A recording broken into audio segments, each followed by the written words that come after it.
If you want to connect your iPad to iTunes on Windows laptop, first you need to install iTunes on your laptop. If you don't know how to download and install iTunes for free on laptop, just watch this video.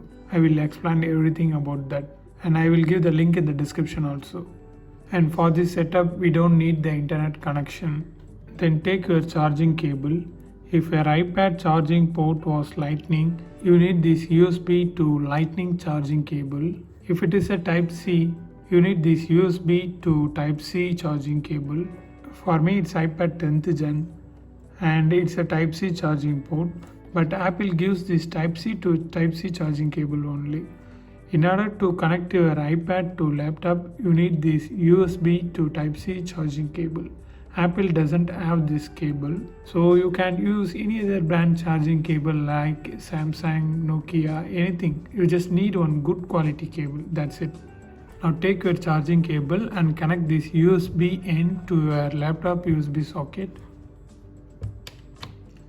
just like that. Then unlock your iPad and connect this small end to your iPad charging port. Connect like this. If it doesn't work, flip the cable. I hear the sound. Then you need to tap trust and place your touch ID, just like that. Now it's connected. Now I open the file explorer. Here you can see iPad folder. So I just minimize this and open the installed iTunes app and click continue. Now it starts syncing. Get started. Now on the left top you can see a iPad icon.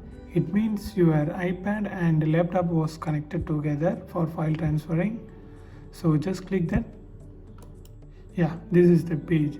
Here you can see this is iPad 10th gen, capacity, serial number, OS version, and here you can update the iPad, or you can also restore the iPad if it doesn't work.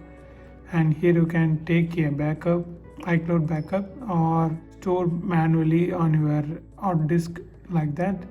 And here you can transfer the files from laptop to iPad, iPad to laptop. You can also transfer music. To know how to do that means watch these videos.